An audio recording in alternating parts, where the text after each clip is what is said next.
I'd like to take you through some of these major problem areas that we have identified, and then to be able to present to you as well some of these the proposals that we have come up with. Firstly, SAF. This is a very sensitive topic, but I think it's a very important issue that we talk about in this paper. In 1987, Lee Hsien Loong said, and I quote, "If there is a conflict in the SAF, if the SAF is called to defend the homeland, we do not want to put any of our soldiers in a difficult position where his emotions for the nation may be in conflict with his religion," end quote. Lee Kuan Yew was even more explicit. He said, "If, for instance, you put in a Malay officer who is very religious and who has family ties in Malaysia in charge of a machine gun unit, that's a very tricky business. We've got to know his background. I'm saying these things because they are real, and if I don't think that, and I think even if today the Prime Minister doesn't think carefully about this, I and my family would have a tragedy." And then in 2011, he said, Lee Kuan Yew said, "We've got friendly neighbors, grow up. There is this drive to put us down because we are interlopers," he said, and he was referring to Malaysia and Indonesia's efforts to undermine Singapore's port businesses. This is where I think many of the policies become crystallized. You have a government that thinks, that mistrusts, that doesn't trust the Malays in the SAF and in positions where security might come in. Where does it leave us as a nation? Think about it. Where does it leave us as a nation? If in a time of crisis, be it social, be it economic, be it worse, political, if we cannot depend on 13.5% of our population, what's going to happen? And we have our guns pointed at Malaysia. Let's not be bashful about it. Lee Kuan Yew has made it very clear. If you have a situation like this, and we think we can handle it by making sure that the Malay community is not involved in armed forces, is that a realistic outlook? What are you going to do? Get all 400,000 of our Malays and intern them like what the Americans did to the Japanese? And then fight the war? Jeffrey pointed out a little while ago, we have many Malaysian Chinese here. If we start attacking Malaysia, what's going to happen to the Malaysian Chinese here? They've still got family and friends, relatives. I keep asking the question, is such a policy realistic? Or should we not be thinking of how we can build trust and loyalty from our Malay community? Jeffrey read to you Suara Musyawara's finding a little while ago, and this committee was not some radical wing of some group that's come up with a statement. It was appointed by none other than Dr. Yaakob Ibrahim, right? And the committee actually came up with this statement and said, "It is clear that the Malay Muslim community has a strong sense of belonging to Singapore. For some, this is due to a sense of history and heritage. For others, especially the young, this is a given. They have grown up in this country, and many of their experiences from school to national service are shared with other Singaporeans." I might also want to point out this fact, that it was told to me that when separation came, Malaysia actually offered many of our Malay Singaporeans to cross the causeway and resettle them.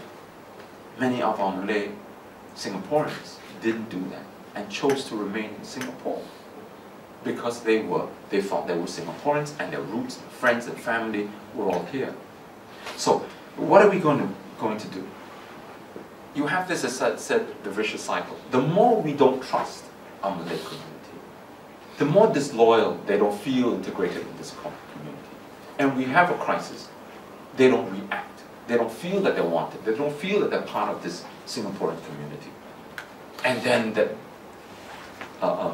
disloyalty then is even more manifest. We've got to think carefully through this, this issue.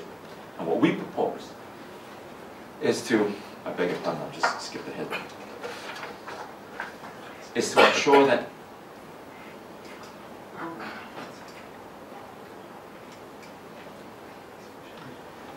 that we base the recruitment of our national servicemen, our SAF military personnel, the promotion of our commissioned and non-commissioned officers, and the appointments of all these personnel to the different vocations, whether it's the military, whether it's Air Force, whether it's SAF itself, all to be based on performance itself, not on any other consideration, especially racial ones. Next, we want to talk about being able to cultivate our national identity. All right. And then we want to talk also about madrasa schools. Well, we find that in the early days, I suppose when madrasa schools were started, they were all focused on religious studies. At that time, the government did not fund the madrasa schools. But slowly, as I understand it, madrasa schools have now moved on to want to get into more the mainstream educational system. I think the first cohort of madrasa students will be taking their PSLE next year. Right? They have taken PSLE. They're taking another enter secondary one in O-levels in next year. Right. Now, with they're moving towards the mainstream educational system, yet they are not funded. And what we're saying is that let us make it consistent with the rest of the government-aided schools, the missionary schools, your St. Patrick's, St. Andrews, ACS, and so on and so forth. All right, and provide state funding for some of these madrasa schools that have gone mainstream as well. Right? And in return, then some of these madrasa schools must then accept teachers who are non-Muslims teaching secular subjects. Right? Next, we need to talk about the racial quota when it comes to housing, and that's all encapsulated under the ethnic integration program. Right now you have thresholds. More than the Malay, for example, community must not have in any one housing estate more than 22–23%, correct? This is where I think it presents a lot of problems, economic ones especially. Think for a moment. If, for example, you wanted to sell a flat, resell a flat, and you're only able to sell it to a Malay family, your options are limited, aren't they? Compared to, say, a Chinese who wants to resell a flat. You've got the PRC Chinese, able to do that, and they're coming with loads of cash. So that it's an economic problem as well. The other situation is that we keep thinking, I don't know whose idea this is. I think we probably can guess, right? This whole idea that somehow, because we look alike, because we speak alike, because of our skin color, we want to live together in the same block, in the same community, same estate. I really think that that's just some outdated thinking. Nowadays, folks want to live near where the children go to school for ease, isn't it? They want to live where the jobs are. They want to live where their parents, where they're close to their parents. And you're not going to work in Changi Airport and then stay because there's a community, a Malay community in Tuas, and then find that it's just not rational. Okay? And what we've advocated is to abolish the EIP. Singaporeans have the freedom to live where they choose. By forcing people to live next to each other, and then every now and then they'll come and take the lift together, right? Bump into each other and lift landing. We feel that we have this racial harmony. That's quite far-fetched. the last topic that I want to turn to is Malay organizations. Right? What we want to do is propose that Mendaki be made non-partisan. Right now, Mendaki board of directors and managers is chaired by the Minister for Muslim Affairs, Dr. Yaakob Ibrahim, right? And the board is also packed with staff, with Malay MPs. What we want is take out the political element, make it non-partisan. And then we also want to propose that we introduce a committee for Singaporeans, committee of Singaporeans for Singaporeans, whereby this committee will look into the needs of the various ethnic groups, right, and allocate resources according to need, rather than by race. Okay, right now we have all the self-help groups, Mendaki, SINDA, you have CDAC. You have this problem whereby, because of the size of the population, the funding, right, is also disproportionate. Right? It doesn't help the situation, because what we want to is then for the MCYS at least to look into its social spending, and then for the state to help according to need rather than by race. And then there's also one rather unknown entity in Singapore. It's called the Presidential Commission for Minority Rights. How many of you have heard it? But it really, I don't know what it does. Some of it says here that its function is to draw attention to any bill or subsidiary legislation that contains differentiating measures, and to consider and report on matters affecting any racial or religious community that are referred to the Council by Parliament or the government. I don't know, I haven't heard or seen anything coming up from this group called CMR. What we're advocating is have a reform of this, whereby the President appoints the group, some of the members of this group here, but they have to go through a parliamentary confirmation process, and this group then is accountable to Parliament, so that the reports are all publicized and they know what we know what they are doing behind the scenes. Okay.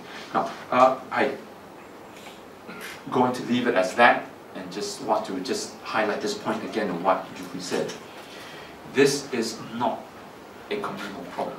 If we continue to take it as such, we will rue the day where we haven't been more active in trying to see how we can integrate the Malay community more into the national community. Okay. That is a must. It is so important for us. I know what the PAP government has been doing, and that it's any time that you have a discussion, confine it to AMP, confine it to Mendaki. But the Chinese, the Indians, don't know what's going on. And if we don't know what's going on, how do we understand your problems? And if we don't understand your problems, how do we help as a national community? And why do you call ourselves Singaporeans if we are unable to attend to one another's problems?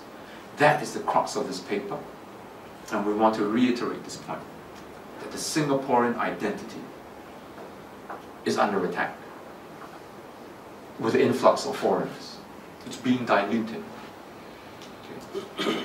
And it is important that when we talk about the Singaporean identity, we grew up with the Chinese, the Malays, the Indians, and the other subcultures all coming together in a unique blend, unique mix of what we've come to know and love as Singaporean culture. That must be maintained.